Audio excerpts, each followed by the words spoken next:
Hey, everybody. Good morning, good afternoon, good evening. Welcome to Beekeeping for Newbies. Thank you so very much for taking the time to listen. I do appreciate you. As always, feel free to reach out, Jeff at beekeepingfornewbies.com. That's NEWBEES.com. And it sounds like finally the double E is not dropping out. I had a bit of a mic issue a couple of days ago, and I think we got it all figured out. All right, everybody. So we are jumping into In the News. This is going to be episode 13 coming out on 31 July. It'll be the last one for the month of July. So let's get to it. Article number 1 is coming to us from Nicaragua. 6 killed by killer bees after bus crashes through hives in Nicaragua. 6 people, including an 8-year-old girl, have died after they were reportedly attacked by killer bees when the bus they were traveling in crashed in Nicaragua. Around 60 passengers were on board the vehicle as it traveled from Jinotega to San Sebastian de Yali when it came off the road and crashed in an area where African honeybees were being kept in beehives, local media reported. The insects, known colloquially as killer bees, stung 45 passengers who crawled out of the bus. Local people helped the victims before the fire department and staff from the Ministry of Health arrived. Photos showed survivors with hundreds of red welts over their upper bodies. It was initially reported that 4 people had died after they were stung on Monday, but it was later revealed 2 more died after being taken to the hospital. That's just terrible. I can't even imagine. It's bad enough that you're in the situation and you have an accident like that, and then you get attacked by a bunch of bees. So that is no good. Okay, the next article is coming to us out of Tel Aviv. Honeybee decline linked to unbalanced diets. In Tel Aviv, Israeli researchers uncovered a critical link explaining how a honeybee's dietary balance directly influences its ability to nurse larvae and maintain colony health. The findings are expected to inform scientists working to reverse their declining population. Bees are primary pollinators for many plants, including a large variety of crops and an estimated 1/3 of all food consumed by humans. However, their population has been declining because of pesticides, loss of habitat, pollution, and other factors. Balanced nutrition is fundamental for honeybee colonies, impacting not just individual health, but also the overall efficiency and survival of the hive, said Hebrew University professor Sharoni Shafir, who led a team of researchers whose findings were recently published in the peer-reviewed Animal Behavior. So, as always, there's a lot more to the article. I'm not going to read the whole thing.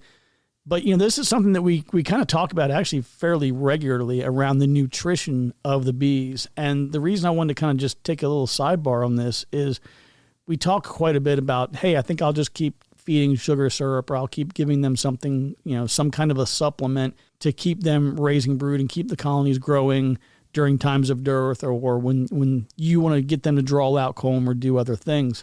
But I think it's really important to remember those critical amino acids and the nutrients that the bees absolutely have to survive and thrive, right? Having them just survive is great, but if they can thrive, if they have all the nutrients they need, they are far better equipped to fight off disease, illness, and other things. So keep that in mind as you're considering supplemental feeding.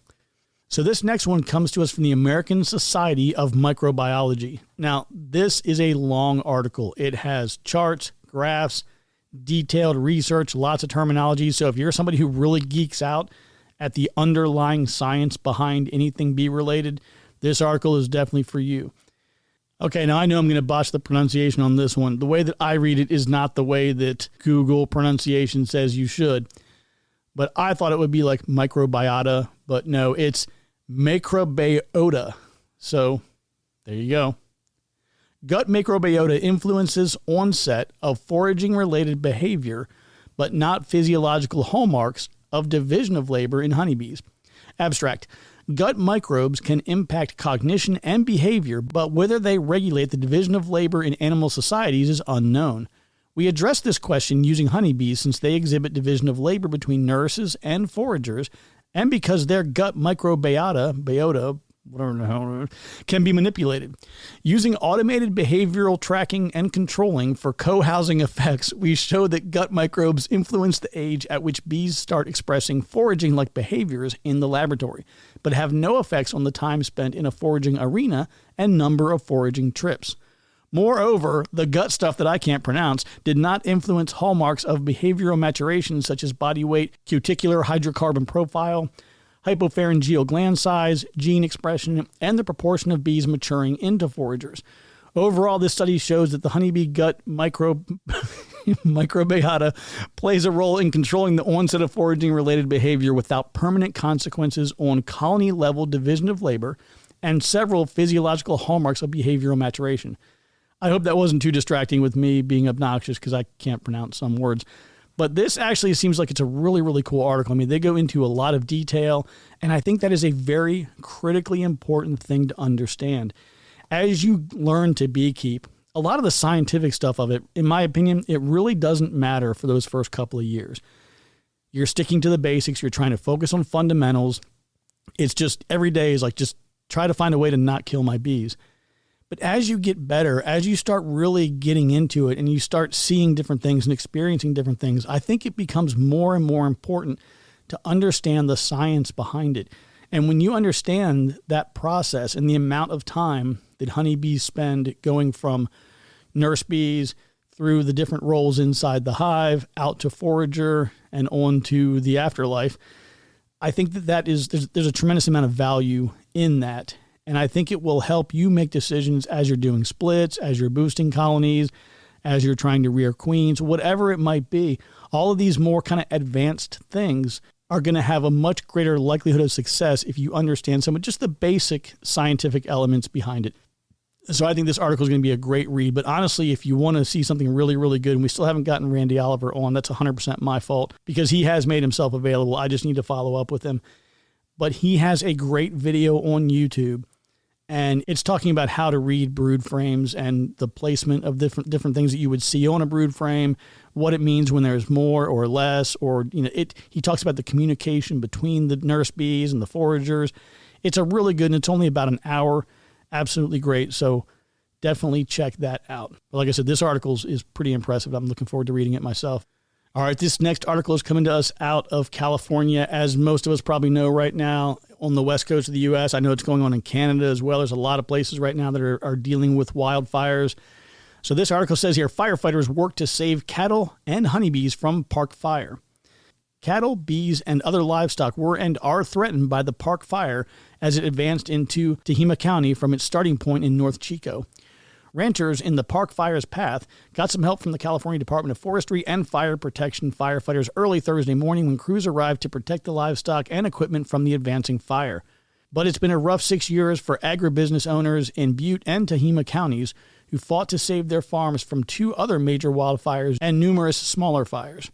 They went through Dixie, they went through camp, now they're going through park, said Rory Crowley of Paradise, a commercial agribusiness loan officer with First Northern Bank.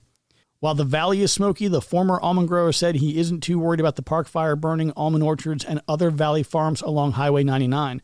Maps from the California Department of Forestry and Fire Protection show the blaze would have to travel downhill from the foothills for that to happen. Smoke settling in the valley can make harvesting difficult and unpleasant, but Crowley has watched farmers push through summer smoke before. It's the ranchers and honeybee keepers who are directly in the park fire's path, Crowley said. They're on summer range, which is up in the mountains, he said. Cattle and bees need water, so they summer at higher altitudes. Anyway, a bit more to it here, as always, but, keep the folks out west in your thoughts and prayers there because, there's a lot going on, and I know that smoke is blowing east. My daughter's out there in Wyoming, and she's been experiencing some of that out there and some of the work she's doing with forestry. Okay, last on the list today, this is coming to us from Wisconsin. Urban beekeeping, how essential pollinators sustain agriculture and ecosystems in Milwaukee, or Milwaukee, which is Algonquin for the good land. Honeybees were introduced to America by European settlers in the 16th century and became indispensable to modern agriculture. In Milwaukee, that relationship has been exemplified by the apiary at Forest Home Cemetery, a unique urban sanctuary for essential pollinators. Bees have pollinated a wide variety of native plants and help create nature's ecosystem, but without honeybees, our food system would collapse and billions would die of malnutrition, said Chad Nelson, an apiculturist and co-founder of Fairy Garden Hives. Honeybees have a unique ability to survive over the winter and can be transported from one blooming crop to another, setting them apart from other bee species. Adaptability made them the backbone of large-scale monoculture agribusiness.